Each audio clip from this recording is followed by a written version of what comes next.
आप जुड़ चुके हैं हमारे साथ एक बार फिर। और प्रगति के मानदंड सिद्धांत और नीति के संपादित अंश हैं ये। ठीक है, प्रगति के मानदंड नामक एक समझ लीजिए एक प्रकार का लेख है जो पंडित दीनदयाल उपाध्याय जी के द्वारा रचा गया है। हम आज इसका विश्लेषण करेंगे, आज हम इसको पढ़ेंगे, इसका अध्ययन करेंगे। आप सबकी कमेंट आज हम नहीं ले पाएंगे और आज हम नहीं ले पाए, वीडियो कुछ एरर हो गया था, वो जो एकेडमिक कैलेंडर वाला था जिसके चलते टेक्निकल इशू था, कुछ नेटवर्क प्रॉब्लम थी, वो अभी भी लाइव वैसे ही रुका हुआ है। कोई दिक्कत नहीं है, आप इसको पढ़िए। और कल फिर से हम 7 बजे जब आएंगे, तो आज का वीडियो थोड़ा लेट हो गया, और कल जब हम सब फिर से आएंगे आपके पास 7 बजे, तो कल फिर से हम आपसे बातचीत करेंगे। फिलहाल आज समय नहीं है बातचीत करने का, आज बस आप पढ़ लीजिए। प्रगति के मानदंड है जन्म लेने वाले प्रत्येक व्यक्ति के भरण पोषण की, उसके शिक्षण की, जिससे वो समाज के एक जिम्मेदार घटक के नाते अपना योगदान करते हुए अपने विकास में समर्थ हो सके, उसके लिए स्वस्थ एवं क्षमता की अवस्था में जीविकोपार्जन की, और यदि किसी भी कारण वो संभव न हो तो भरण पोषण की तथा उचित अवकाश की व्यवस्था करने की जिम्मेदारी समाज की है। इसमें समाज के बारे में बताया गया कि समाज की जिम्मेदारियां क्या हैं। प्रत्येक सभ्य समाज इसका किसी न किसी रूप में निर्वाह करता है। प्रगति के यही मुख्य मानदंड हैं। ठीक है, प्रगति के मुख्य मानदंड क्या हैं कि प्रत्येक व्यक्ति के भरण पोषण करे, क्या समाज, शिक्षण की व्यवस्था करे, क्या कौन करे, समाज। क्यों करे, क्योंकि वो अपना योगदान करके विकास में समर्थ हो सके। स्वस्थ एवं क्षमता की अवस्था में जीविकोपार्जन की व्यवस्था करे, कौन, समाज। किसी भी कारण संभव न हो तो भरण पोषण की, उचित अवकाश की भी व्यवस्था कौन करे, समाज। ये सब किसकी जिम्मेदारी है, ये समाज की जिम्मेदारी है। और प्रत्येक सभ्य समाज इसका किसी न किसी रूप में निर्वाह भी करता है, और यही प्रगति के मानदंड कहलाए हैं।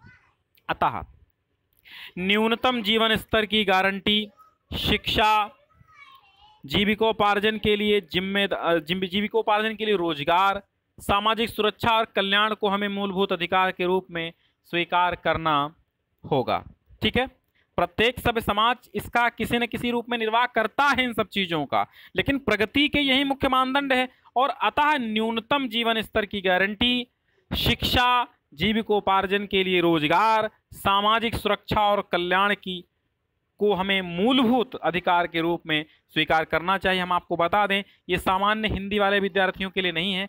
सामान्य हिंदी वाले विद्यार्थियों के लिए डॉक्टर एपीजे अब्दुल कलाम जी का आगे आपको पाठ मिलेगा। कल जीवन परिचय एपीजे अब्दुल कलाम का, और उसके साथ ही अगले दिन उनका पूरा का पाठ समाप्त हो जाएगा। एपीजे अब्दुल कलाम लास्ट होंगे, उनके बाद हम फिर पद्य पर आएंगे, और पद्य का पूरा समाप्ति के बाद फिर हम संस्कृत दिग्दर्शिका और व्याकरण पर चलेंगे। ठीक है, और रसछंद अलंकार पर चलेंगे।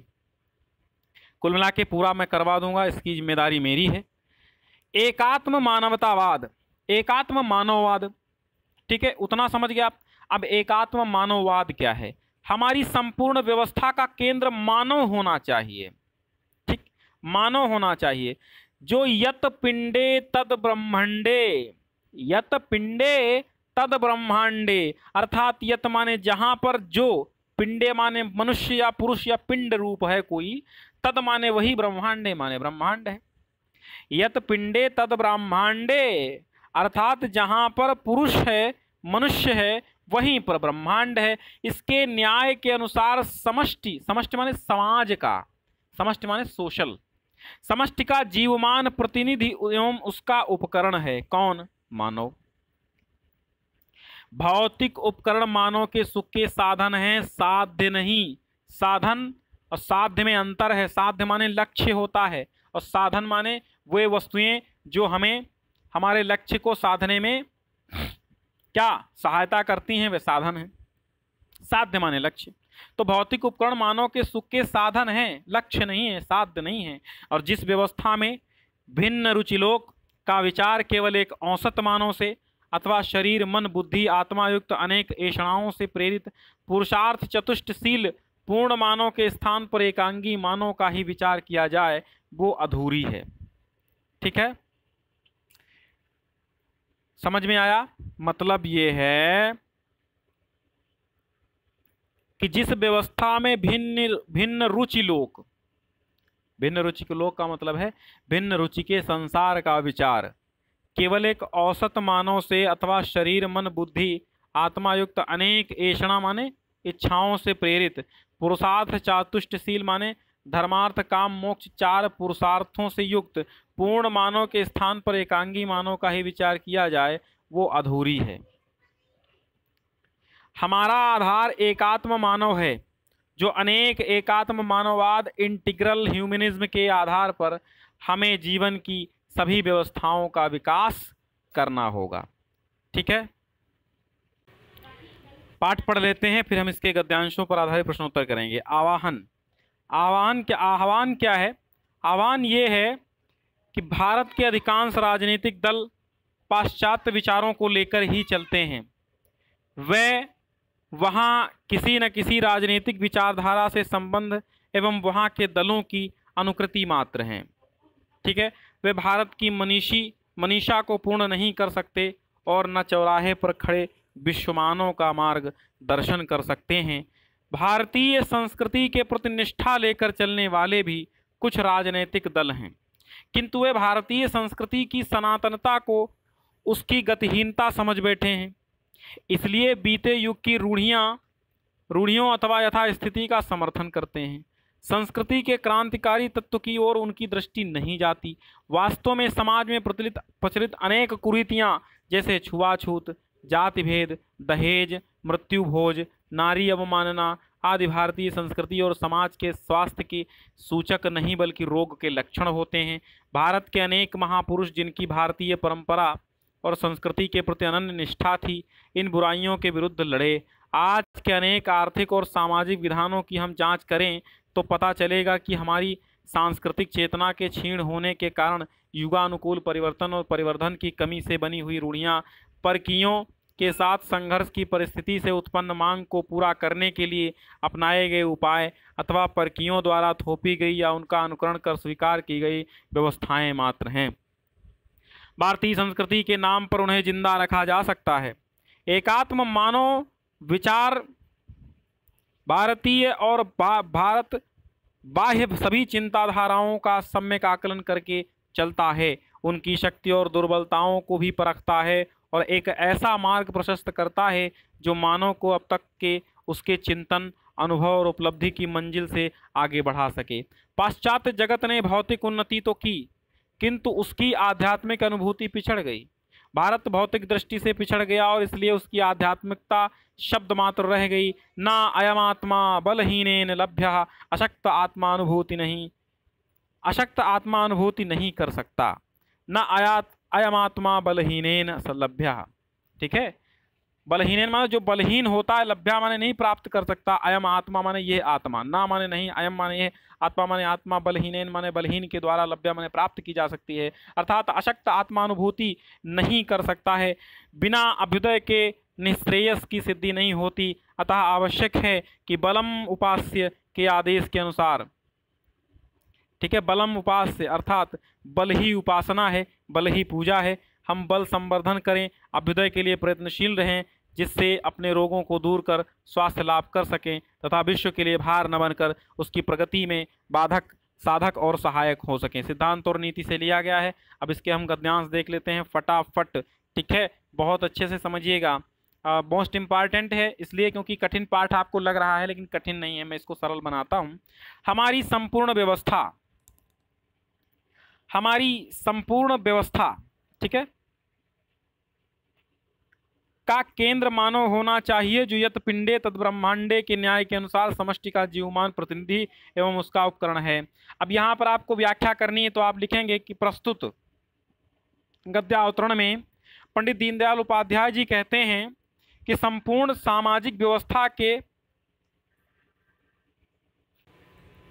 तो बच्चों हम देख रहे हैं ये कि हमारी संपूर्ण, अब यहाँ पे आपसे पूछेगा कि प्रस्तुत रेखांकित अंश की व्याख्या, जैसे ये वाला प्रश्न है आपसे, तो आपको लिखना है रेखांकित यहाँ तक है, तो आप कैसे लिखेंगे?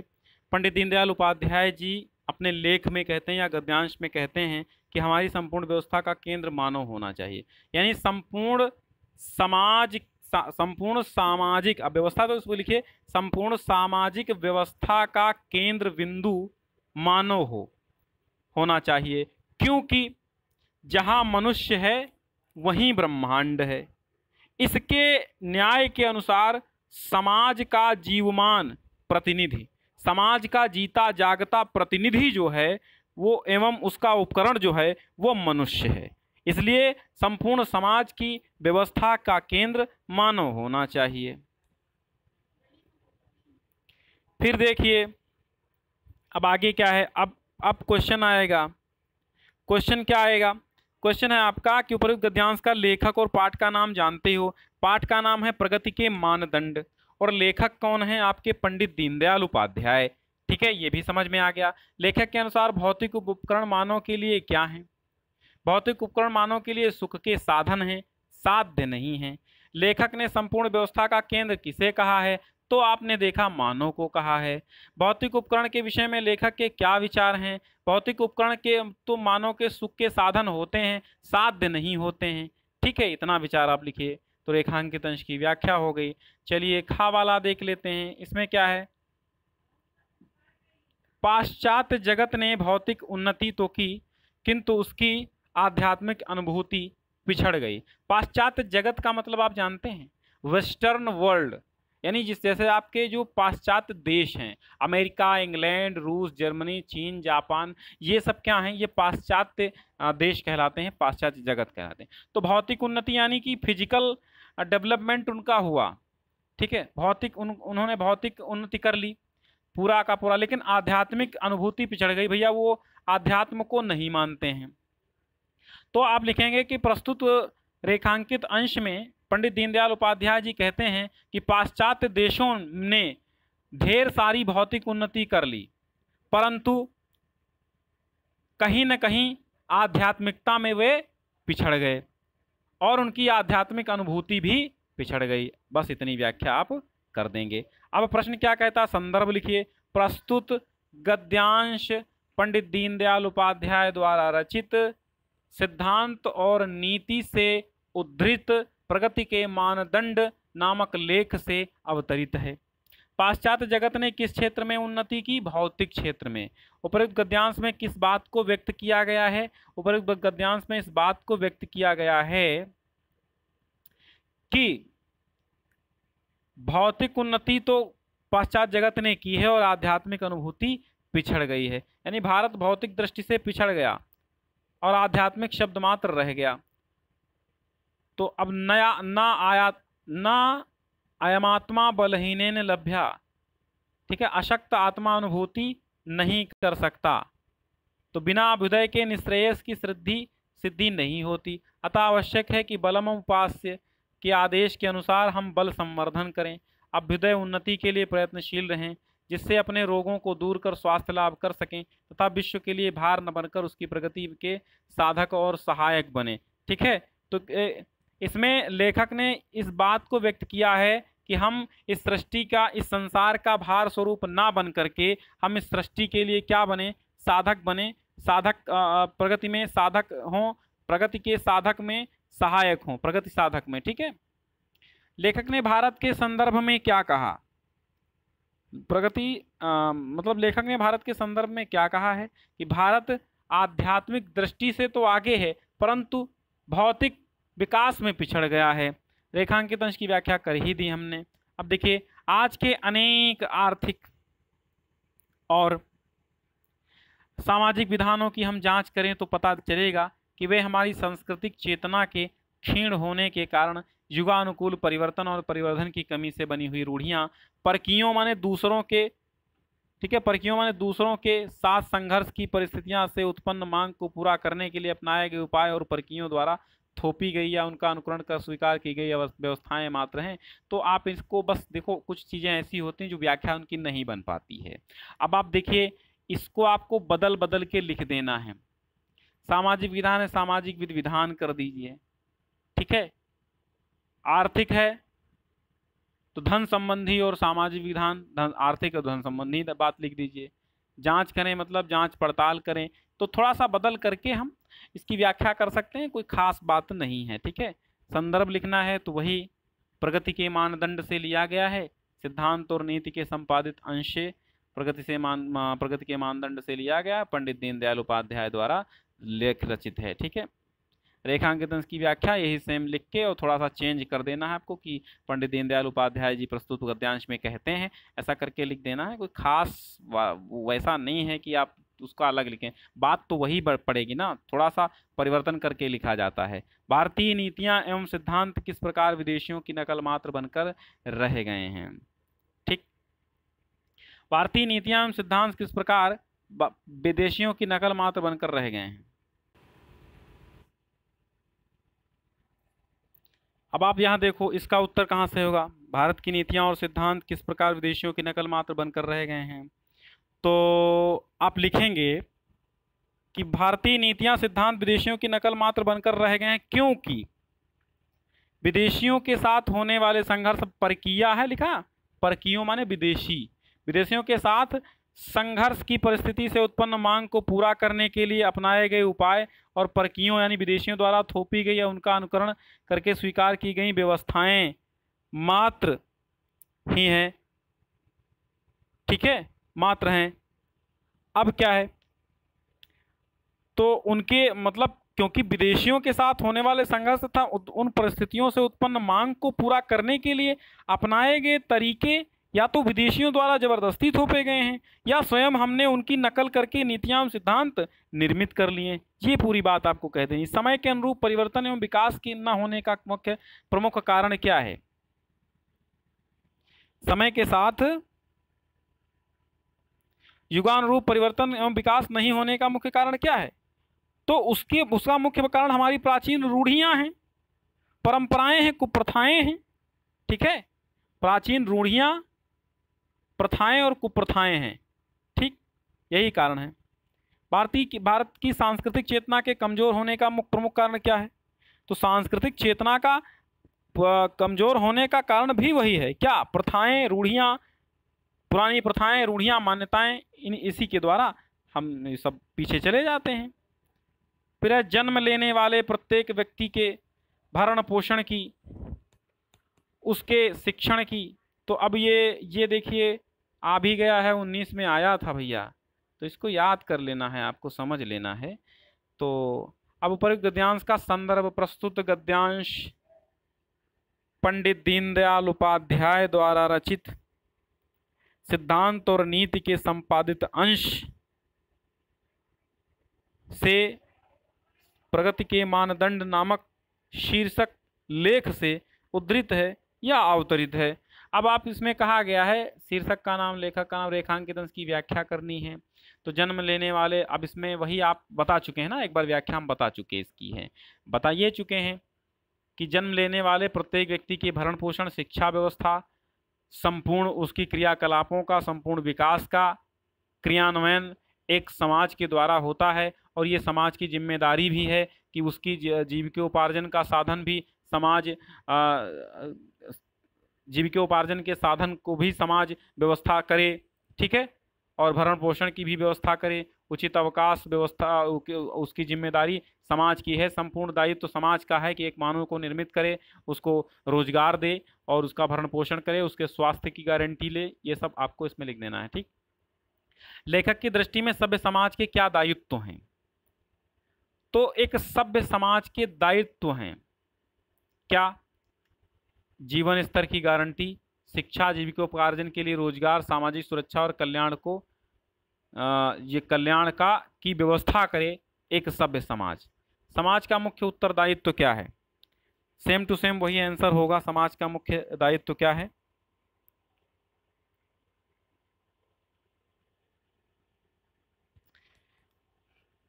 फिर अगला प्रश्न क्या है, घटक तथा मानदंड का शब्द का अर्थ बताइए। तो एक सभ्य समाज का दायित्व क्या है, तो सभ्य समाज का दायित्व क्या है, रोटी, कपड़ा और मकान, वही जो बात बताई। समाज का मुख्य उत्तरदायित्व, तो घटक तथा मानदंड का अर्थ बताना है। तो घटक शब्द का अर्थ है तत्व, घटक माने तत्व, मानदंड, मानदंड माने मानक या पैमाना, लिख लीजिए। लेखक की दृष्टि से मूलभूत अधिकार क्या हैं, लेखक की दृष्टि से मूलभूत अधिकार क्या हैं, तो मूलभूत अधिकार क्या है? जीवन स्तर की गारंटी, न्यूनतम जीवन स्तर की गारंटी। ठीक है, ये देखो, जीविकोपार्जन के लिए रोजगार, सामाजिक सुरक्षा, कल्याण को हमें मूलभूत अधिकार के रूप में स्वीकार करना चाहिए। प्रगति के का मापदंड क्या है? प्रगति का मापदंड क्या है? प्रगति के मापदंड यही हैं कि प्रत्येक समाज के केंद्र में मानव हो और जितना रेखांकित अंश है, यही आपका उत्तर है। प्रगति के मापदंड क्या हैं? ठीक है, तो यहाँ पर, यहाँ तक आप लिख दीजिए यहाँ से, और यहाँ से शुरू कीजिए, यहाँ तक लिखिए, यही उत्तर हो जाएगा। जीविकोपार्जन और भरण पोषण में क्या अंतर है? जीविकोपार्जन और भरण पोषण में क्या अंतर है? जीविकोपार्जन का अर्थ है जीविका चलाना। ठीक है, जीविका चलाने के लिए धन अर्जित करना। जीविको उपार्जन, देखो हम ऐसे इसकी भी एक विच्छेद करेंगे, जीविका धन उपार्जन। ठीक है, तो जीविका चलाने के लिए धन का उपार्जन करना, कमाई करना, जीविको उपार्जन है। तो आप इसका लिखेंगे अर्थ, मतलब जीविका चलाने के लिए धन अर्जित करना। भरण पोषण का अर्थ है जीवन निर्वाह करना। ठीक है, भरण पोषण किसी दूसरे द्वारा भी किया जा सकता है, लेकिन जीविकोपार्जन स्वयं के द्वारा किया जा सकता है। अंतिम बचा है, 2020 में आया है ZD में, भारतीय संस्कृति के प्रति निष्ठा लेकर चलने वाले भी कुछ राजनीतिक दल हैं। भारतीय संस्कृति के प्रति निष्ठा रखने वाले कौन हैं? कुछ राजनीतिक दल हैं। भारतीय संस्कृति के क्रांतिकारी तत्व की ओर किसकी दृष्टि नहीं जाती? संस्कृति के क्रांतिकारी तत्व की ओर उनकी दृष्टि नहीं जाती। किसकी नहीं जाती? राजनेताओं की। ठीक है, राजनीतिक दलों की। समाज में प्रचलित कुरीतियों को लेखक ने क्या माना है? समाज में प्रचलित कुरीतियों को लेखक ने क्या माना है? तो जो समाज में प्रचलित हमारी कुरीतियां हैं, ठीक है, तो उसको लेखक ने क्या माना? आप इसको पढ़ के देखिए। हाँ, इसको लेखक ने माना यह है कि जो कुरीतियां हैं, तो ये स्वास्थ्य की सूचक नहीं है, ये रोग के लक्षण हैं समाज के लिए। ठीक है, किन लोगों को भारतीय संस्कृति पर दृढ़ निष्ठा थी? किन लोगों को भारतीय संस्कृति पर दृढ़ निष्ठा थी? तो दृढ़ निष्ठा वाला आप शब्द ढूंढ लीजिए, अभी इसका उत्तर मिल जाएगा। राजनीतिक दलों की, ये उत्तर है आपका। पाठ का नाम, लेखक का नाम, तो पाठ का नाम प्रगति के मानदंड, लेखक पंडित दीनदयाल उपाध्याय। तो कैसा लगा आज का पाठ हमें अवश्य बताएं, लाइक्स और कमेंट करें, और एक बार शेयर कर दें अपने दोस्तों में। कल हम डॉक्टर APJ अब्दुल कलाम का जीवन परिचय लेके आएंगे, और उन जीवन परिचय के बाद हम डॉक्टर APJ अब्दुल कलाम का जो पाठ है उसको पढ़ाएंगे, गद्यांशों का हल करवाएंगे। इसके बाद हम पद्यांश भाग प्रारंभ करेंगे और समाप्त करके ही मानेंगे। चलिए, जुड़ने के लिए बहुत बहुत धन्यवाद।